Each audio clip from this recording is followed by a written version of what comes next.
Welcome to part 2 of episode 16, The Disco Cosmic. I'm the disco, you're the cosmic, and everything else in between. We're all of it. Welcome. So we're going to be doing some Tarotscopes simply for this Venus going over Libra transit. And so this will be, it started October 13th and it'll be through the November 6th. And I'm going to do rising sign Tarotscopes. But what disco has done for you is I mapped out, so if your rising sign is Aries, Taurus, whatever, I also figured out which house Venus is going to be, or which house your Libra is, so that's where Venus is. So you can consider this to be Tarotscopes directly for this transit of Venus going over Libra. And I will, tell you your rising sign and what house it's in along the way. And I also am going to be using my favorite crusty Saturnian, Charles Albert, to kind of delineate the house meanings. So we're going to learn a little bit, learn some houses. Let's, because that's, we talk about these transits and, it really is. It's a very, very different experience wherever that planet is transiting, depending on which house it is, regardless of what sign it is. It will always be, it's in everyone's Libra right now, right? But which house is it in? And we know that from knowing our rising sign. And again, knowing your rising sign, time of birth, place of birth, and date of birth. So with that being said, let's get this going. Tarotscopes for Venus. Fix your hearts and die. And I'm just going to be pulling one card for each. And really, as I was saying in part 1, cultural competency and being more aware, self-aware, intuitive, more self-intuitive, reflective, self-reflective, it's a striving. It is not something we ever finish. So that's what I'm going to be asking for our Tarotscopes. What do we need to continue striving on? And I'm also going to try and do it in the style of David Lynch. Here we go. Hope you guys enjoy this. I think I will.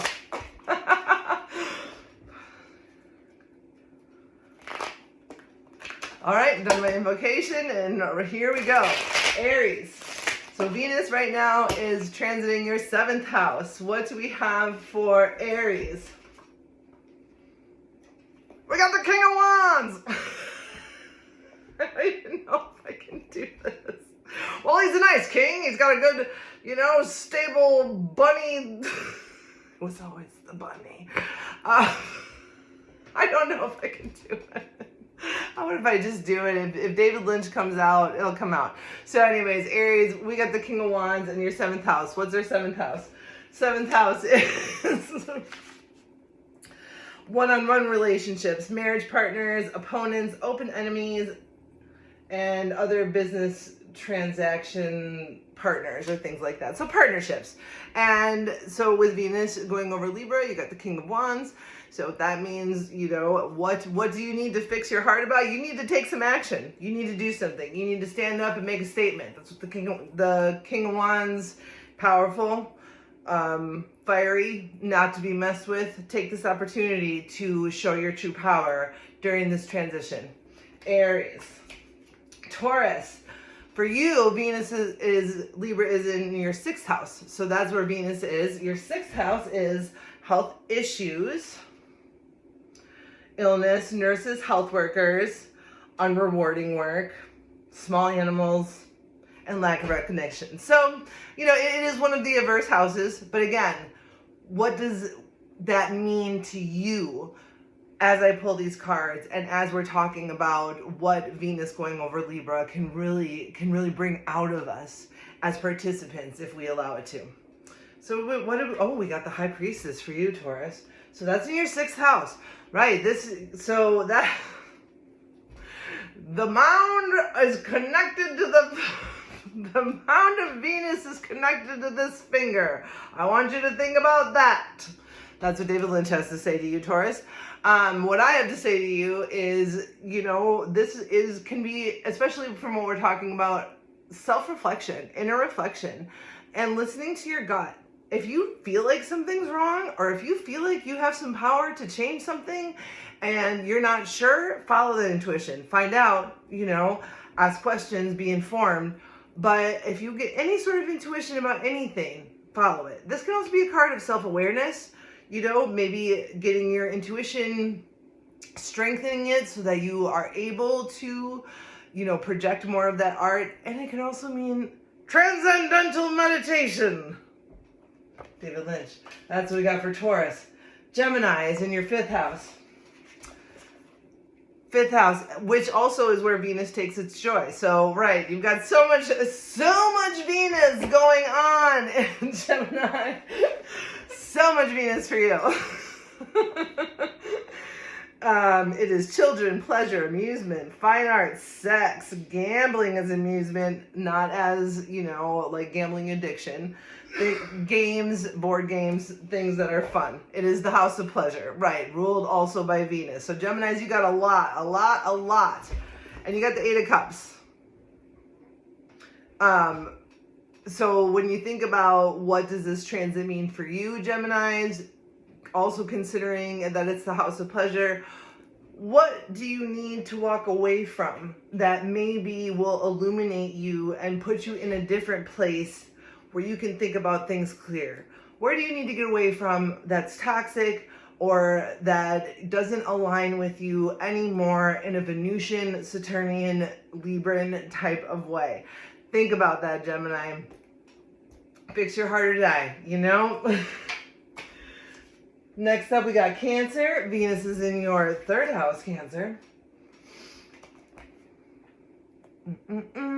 Siblings, neighbors, environment, short journeys, communication, writing, learning, religion, spirituality, and education. This is your 3rd house, according to Aubert. I always want to call him Aubert. It's because of Stephen Colbert. It's probably rude. I'm sorry, Charles Aubert. I apologize officially. Anyhow, Cancer. Oh, I'm sorry. Cancer is the 4th house. Ancestors in general. It's your home life. 4th house is your home life. It's your early childhood. It's where you grew up. Land, property, house, residence. It's where you know, if you think about the zodiac as, you know, 1 through 6 being kind of like your younger years and 7 through 12 being, you know, the rest of your life. The 4th house is, you know, your childhood, where you came from, how you were raised, what kind of challenges you had during that. So when we're thinking about Venus and Libra, it almost makes me think of like, you know, volunteering at a shelter or volunteering at someplace where children might need you. If you're not into kids, you know, you can do all sorts of stuff like do laundry. Listen, places are suffering right now for people to help, and they will take your help. And I got the 7 of Wands for you, Cancer. Don't be afraid. Don't be afraid to put yourself out there, right?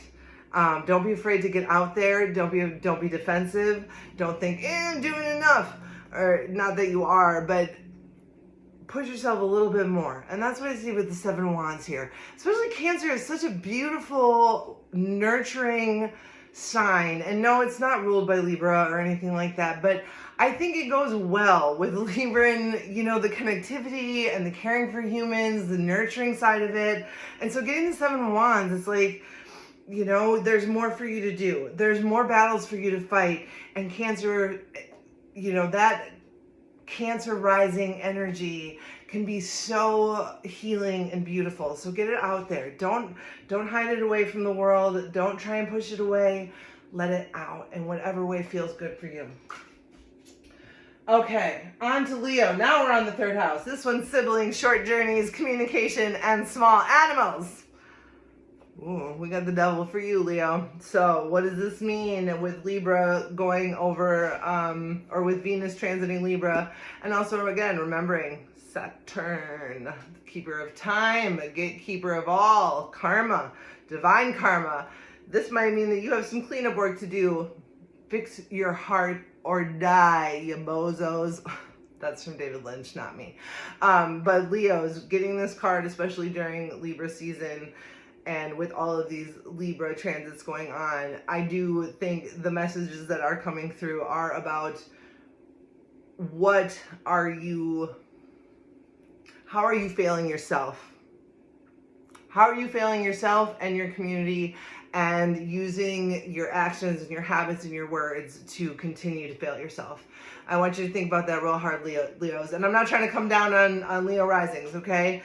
The cards tell the story, and if it doesn't apply to you, it doesn't have to apply to you. But that's the message that I'm getting, is that for Leos, this time is really important. And it is a time where you can really make a change. You can really, you know, like take a good hard look at what kind of things you're engaging in and are they beneficial to yourself and to the larger community, or are you, you know, being devilish? Not in that way. Or are you ignoring and participating in distraction and things that keep you locked away from the reality of what's going on in this world right now? This is an important one, Leo. And again, not trying to come down on Leo ascendants. It's just the cards you got. So again, if it doesn't, anything I say, if it doesn't apply, toss it out, okay? But if it does apply, take it in. That's what I'm up here for. But right, you know, we love you anyway here at the disco. We love you anyway. Next up, we have Virgo. So Venus is in your second house. See, we're learning a little bit of houses today. And also, you know, while I'm doing these Tarotscopes, you might want to look at what are the planets in your natal chart that are sitting in the second house. If you're a Virgo, Venus is transiting Libra. Libra is your second house. Are there any other natal planets going on there? Is there any other conversations happening? Is there any other action happening? This is why knowing your natal chart and knowing how to kind of, not necessarily, you know, I'm not an expert. I can't read everyone's natal chart down to the nth degree, but having an understanding of the flow and the way that these energies work with you. This is why we start to delineate signs, planets, houses. So anyhow, second house, money, material assets, livelihood. It's where you get your resources from. Material fortune. And it can also mean, like, you know, childhood friends or people you grew up with around in your neighborhood. But mostly, from my understanding, the second house is really about resources, finances, and that, you know, what you grew up around or with or without. And the card we got for Virgo is the Sun. I'm wearing dark glasses today because I think it's going to be a very bright day. That's David Lynch. That's what David Lynch has to say to you, Virgos. You know, Virgos are known for being meticulous and especially being ethical, you know, being very, very ethical. If you see something that is not right, you talk about it, or Virgo, you talk about it, you do something about it, you reveal it. And, you know, the Sun card, and again, remembering that Saturn is exalted there, okay? It doesn't mean it's going to be easy.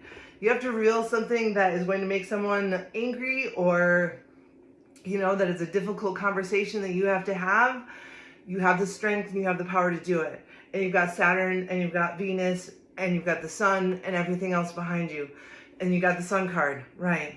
So, right. You could take it either way. Either there's something that you need to tell, or, you know, there's a difference between being a gossip and being discernment. If something is wrong, say something about it.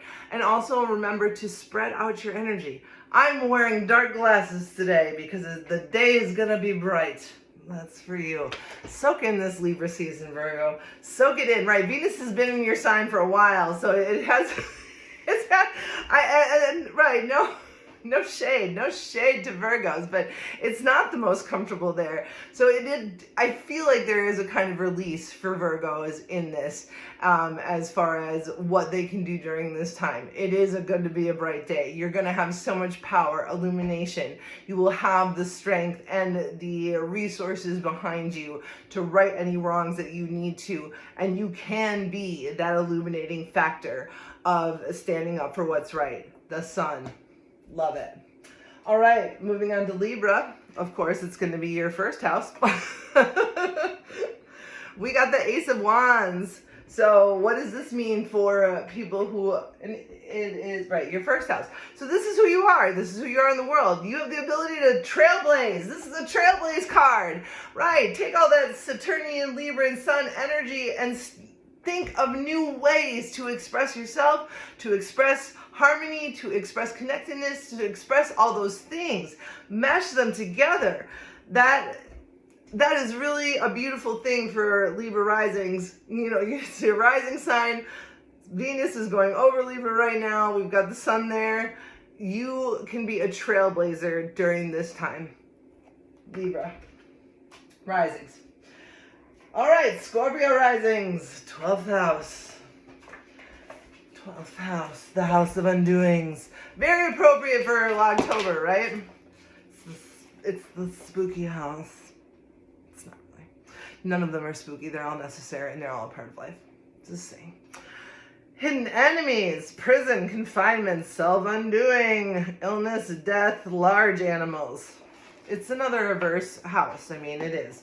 So, keeping that in mind, Scorpio, that Libra is your 12th house, and those are the things that it represents, and it is, you know, self-undoing is the one I hear most often about the 12th house.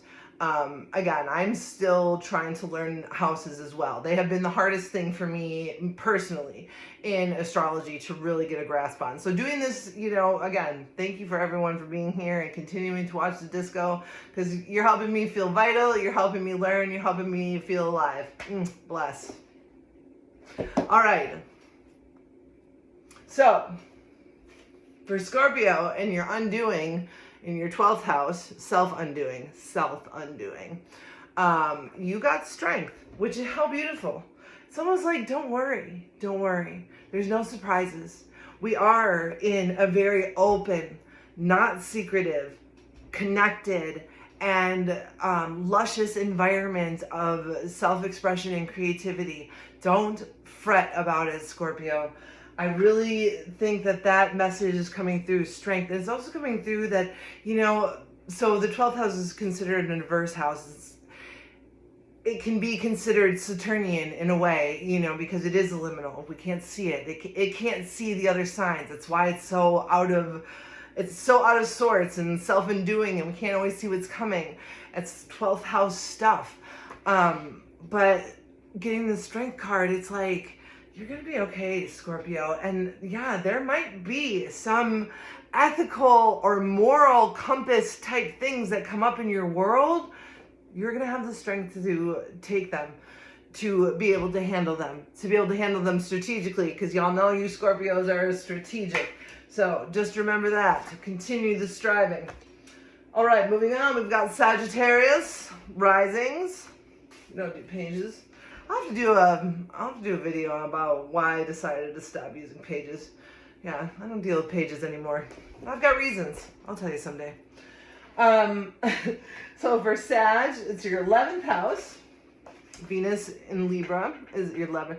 Friends, good fortune in general. Hey, you know, Sagittarius is ruled by Jupiter, so hey, what's going on? Good fortune for you. Money from superiors. Hope, trust, and confidence. Now, it's interesting because I pulled the 9 of Swords for this house for you, Sagittarius.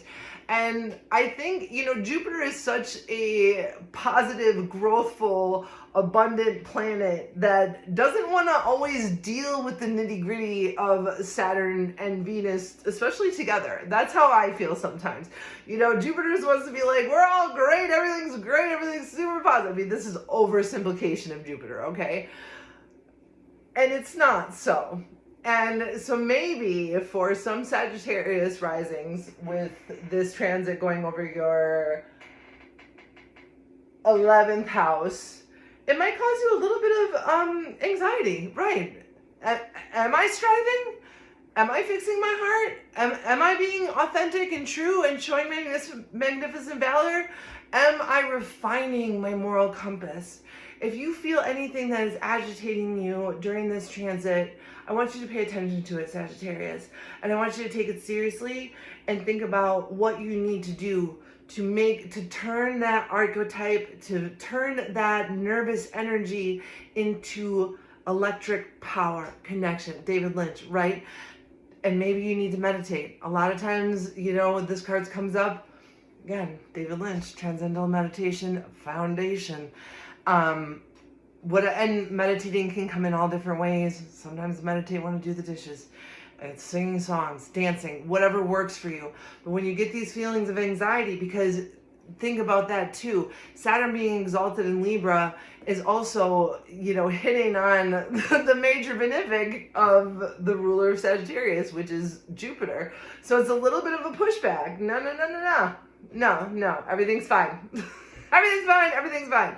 When deep down you know that everything is not fine. Listen to your body, listen to your anxieties, listen to what comes up, journal about it, and decide, really be honest with yourself.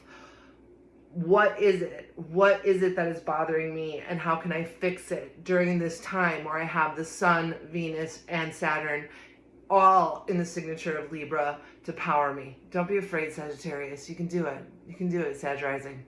Yeah, you can do it.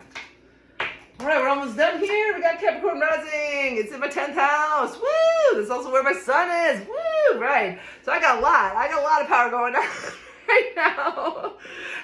We got the Magician. So, Capricorn rising's 10th house. What's in the 10th house? Dignity, public reputation, fame, not so much there, but whatever. Eminence. It's the most public house. That makes a lot of sense for me, since my son is also there, and I am a 0-degree Libra. And my therapist once was, Sarah, what's the deal? What's the deal with these videos? Why are they so important for you to make? Because I'm a freaking ham. That's why. Okay. I'm Sun in Libra in my 10th house. I want so badly to be in the public eye, yet here I am on palliative care, and this is what I can do, is make these little videos to feel vital and alive, and send some sparkle out into the world. So that's what I do. But yeah, that's what having Sun in my 10th house in Libra feels like.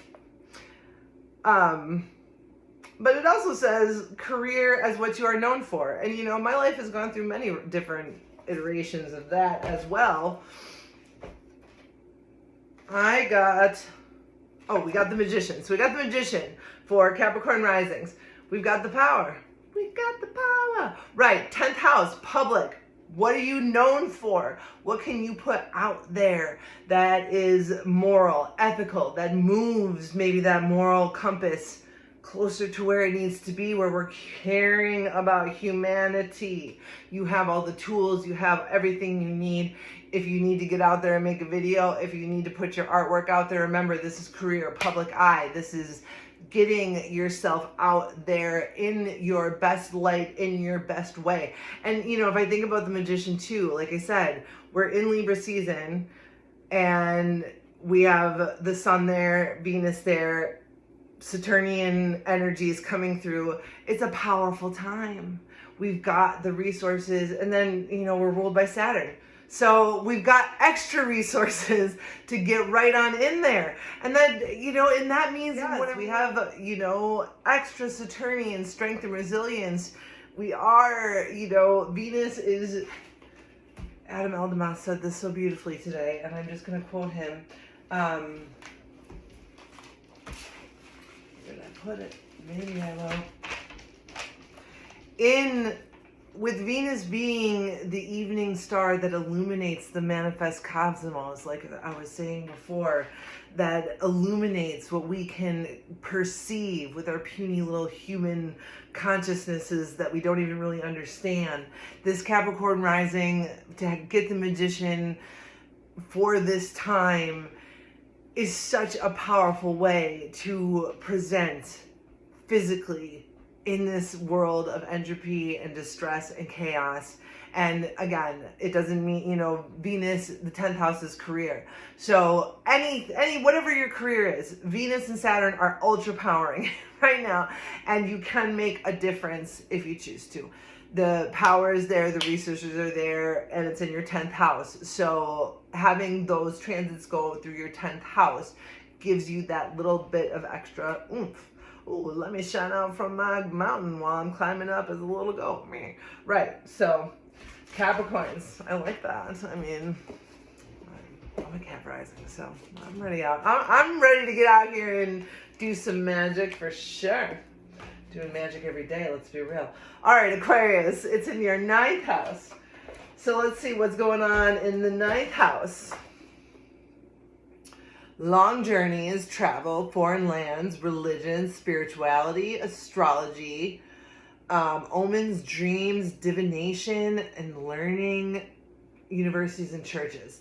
All right, so this is a chance to learn. Like I was saying before, this is an excellent opportunity to lean into that striving. We are never done learning about humans on this planet, and the more that we can learn about different people who are different from us, the more we can have compassion and equality and harmony with them. So this is a very, special placement for Aquarians with this Venus. It's very loving, for the hard logic of Aquarians. Charles Aubert also put in his book about Aquarius, that one of the slogans you could use is from Charlie Brown, right? I love humanity, I just don't like people. This card, though, Queen of Wands for Aquarius in your 2nd house, or your 9th house rather. I'm sorry, it's the 3 of Wands. So again, there's power there for Aquarians. And, remembering that, pay attention to your dreams.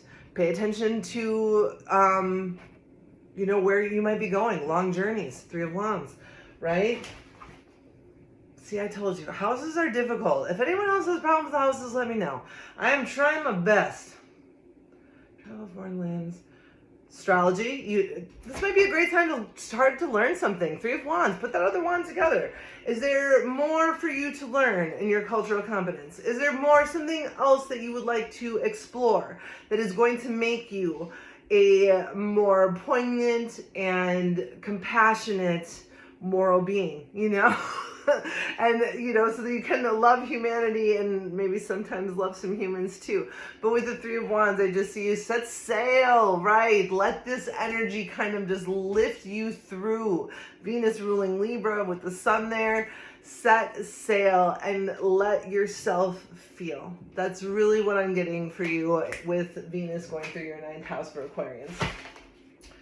And Pisces, finally, 8th house. Dun, dun, dun. 8th house club forever. If you know, you know. Death, not transformation. Death.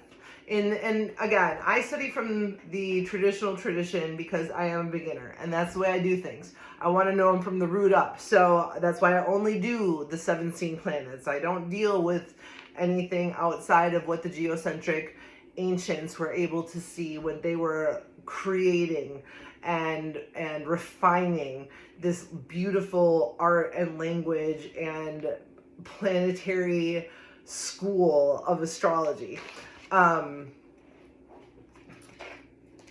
So for the 8th house, a lot of times in modern astrology, it will come up as transformation, no big deal. No, it's death. This is your death house.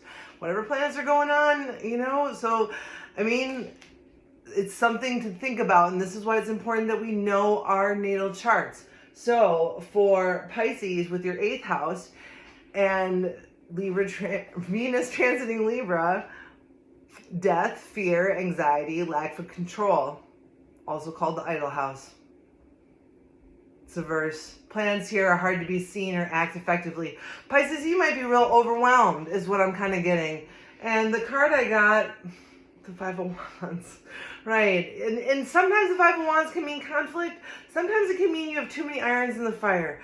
I'm almost feeling like, and again, when we think about oppositions too, right? Venus is exalted in Pisces. So there's another conversation going on there too.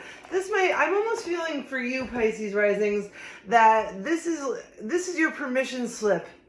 This 5 of Wands to take some irons out of the fire. You can take a step back. Listen, Pisces is one of the most emotional, beautiful signatures on, not that they're all not beautiful, but the emotion and compassion that the Piscean placement brings out can be really overwhelming in a time like this. It can be really overwhelming when there's a lot going on and you're so sensitive, and again, it's in your 8th house where it's an idle house. You don't really know what to do with all those feelings. So my recommendation to you would be to take that break. And I will leave you, Pisces, with the advice I left last time from David Lynch. It's actually said by Special Agent Dale Cooper. Every single day, get yourself a treat, Pisces. This can go for everyone, but especially for Pisces, I feel. Get yourself a little treat. Make sure you're staying grounded. Make sure you're breathing. This might be, you have done so much work that this is your reprieve. And just by existing, you're letting those energies flow through you. Again, Libra's exalted there. You might not have to physically do much except talk to the planets, accept them, accept those energies, feel them, notice how you're feeling, and it's okay if you feel a little funked up right now. Getting that, being that it's in your 8th house. But it can also be illuminating, whatever you choose to do, or you can lean into it. You can, this is something that I'm scared of, making the averse beautiful. David Lynch, right? This is something that I'm scared of. It's something I don't want to think about. I'm emotionally drained and overloaded. But maybe I have a little bit of, of curiosity too. So, you can take it either way, Pisces. But really my advice after that card is, take it easy. Take it easy. Take it easy on yourself. It's okay to, maybe you don't need to put everything out there right now, because it is in your 8th house and it can be confusing, and because Piscean signatures are so porous and so empathetic. Libra, Venus going over Libra, and the sun being there, it is emotional. It is about connection. It is vibrant. It is beautiful. It is moral. It is about humanity. It's about also what we do to humanity. Saturn exalted. It's everything. It's the donut and the hole. If you need to take a break, Pisces, I understand. So there we are. There we are. There are your 12 Tarotscopes, rising signs, but specific to the house that this Venus going through Libra transit is in, and that goes on until November 6th. So that's all I got for you tonight. This has been wonderful. Thank you again always for joining me. Follow me on Facebook, Instagram, wherever discos are sold. Disco out. Mwah.